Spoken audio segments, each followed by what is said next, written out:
पंजाब में स्थित सिख धर्म के 3 तख्त साहिबान वाले शहरों को पावन शहरों का दर्जा देना पंजाब सरकार के लिए बड़े सौभाग्य की बात है। ये शहर है श्री अमृतसर साहिब, श्री आनंदपुर साहिब और तलवंडी साबो। ਇਹ ਤਿੰਨੋਂ ਤਖਤਾਂ ਦੇ ਸ਼ਹਿਰਾਂ ਨੂੰ ਪੰਜਾਬ ਦੇ ਅਧਿਕਾਰਤ ਪਵਿੱਤਰ ਸ਼ਹਿਰ ਵਜੋਂ ਐਲਾਨ ਕਰਨ ਦਾ ਫੈਸਲਾ ਕੀਤਾ।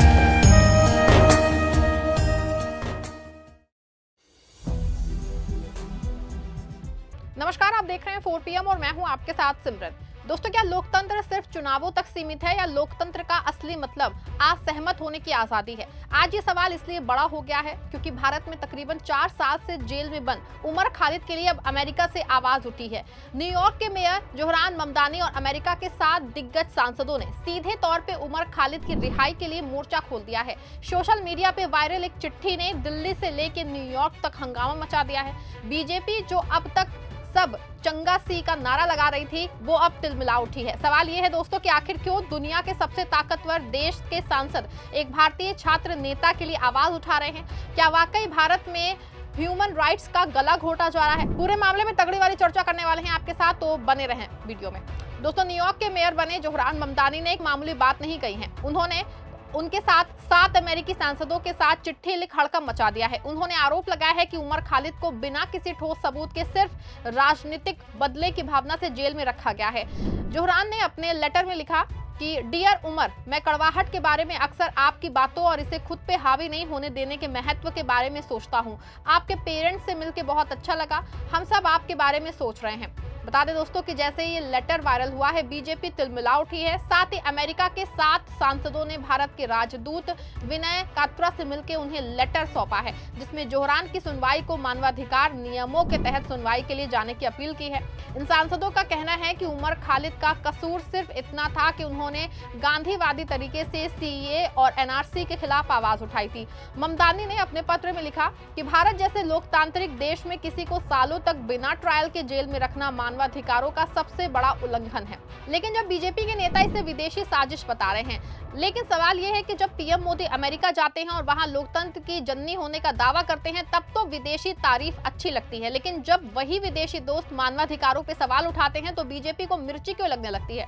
बता दें दोस्तों कि जैसे ही अमेरिका से ये खबर आई है, बीजेपी का पूरा आईटी सेल और मंत्रिमंडल सक्रिय हो गया है। उन्होंने हमेशा की तरह वही पुराना राग आलापना शुरू कर दिया है कि राहुल गांधी की साजिश है। बीजेपी का कहना है कि राहुल गांधी ने विदेश जाके भारत को बदनाम किया है, इसीलिए ये अमेरिकी सांसद अब उमर खालिद की पैरवी कर रहे हैं। बीजेपी के इस छटपटाहट को आप उनके प्रवक्ताओं के बयान से साफ समझ सकते हैं। बीजेपी के प्रखर प्रवक्ता प्रदीप भंडारी ने इस मामले पे सीधा हमला बोलते हुए कहा कि ये राहुल गांधी का इंटरनेशनल पीआर स्टंट है।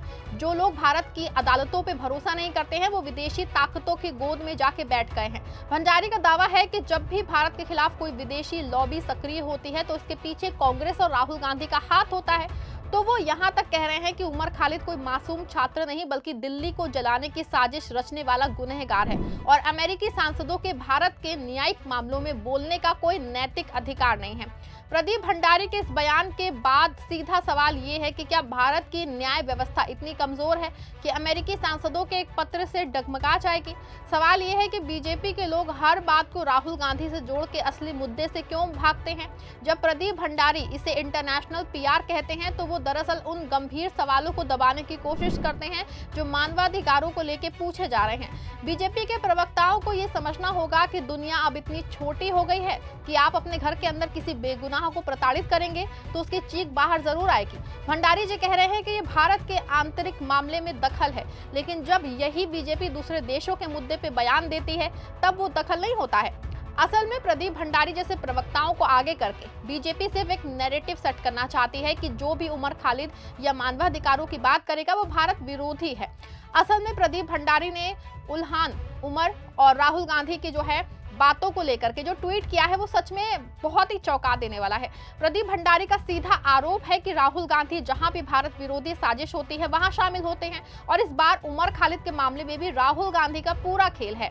हालांकि जोहरान ममदानी ने जो लेटर लिखा है उसमें बहुत हद तक साफ है कि जोहरान के परिवार के लोग उनसे मिले हैं, लेकिन बीजेपी को क्योंकि इंटरनेशनल मुद्दों और चिट्ठी से ध्यान हटाना है तो इस वजह से वो राहुल गांधी के बीच में लेके कूद पड़े हैं और राहुल गांधी पे तीखा प्रहार कर रहे हैं। लेकिन ये दरअसल बीजेपी की घबराहट है। बीजेपी के लिए राहुल गांधी का नाम लेना तो प्रदीप भंडारी उनकी पार्टी के लिए एक कवच बन गया है, ताकि जनता महंगाई, बेरोजगारी और लोकतंत्र के दमन जैसे असली सवालों को भूल जाए। लेकिन बड़ा सवाल ये है कि क्या राहुल गांधी इतने ताकतवर हो गए हैं कि वो अमेरिका के निर्वाचित सांसदों से चिट्ठी लिखवा देंगे? कहा जा रहा है कि बीजेपी राहुल गांधी का नाम लेकर देश की जनता को गुमराह करना चाहती है।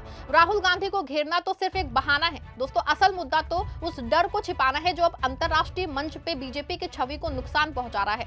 बीजेपी को डर है कि कहीं पूरी दुनिया ये ना जान जाए कि मदर ऑफ डेमोक्रेसी में असहमति की सजा जेल है।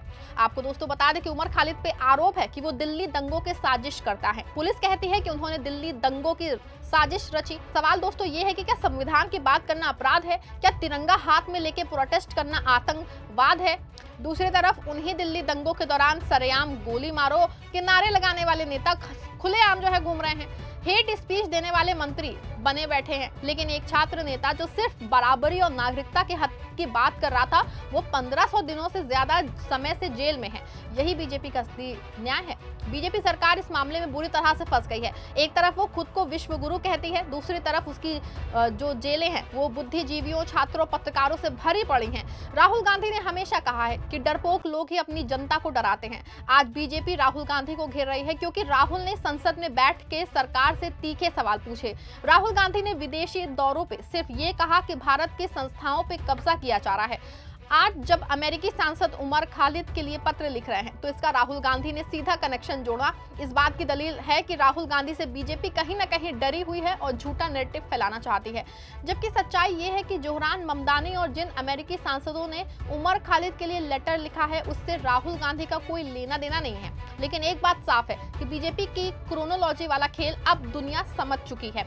सवाल ऐसे में है कि क्या जोहरान ममदानी और अमेरिकी सांसदों के लेटर के बाद उमर खालिद बाहर आ पाएंगे? तो जवाब है नहीं, क्योंकि सुप्रीम कोर्ट अपने हिसाब से सुनवाई कर रहा है। लेकिन इस लेटर ने ये जरूर साबित कर दिया है कि जुल्म की आवाज को आप दबा नहीं सकते हैं। और जिस तरह से बीजेपी उमर खालिद के सामने वो उसको मामले को लेकर कूद पड़ी है, उससे दोस्तों अब सबको लगने लगा है कि दाल में जरूर कुछ ना कुछ काला जरूर है। और रमेश भंडारी जी का ट्वीट बता रहा है कि बीजेपी अंदर से डरी हुई है। दोस्तों आपको क्या लगता है, क्या उमर खालिद के साथ नाइंसाफी हो रही है?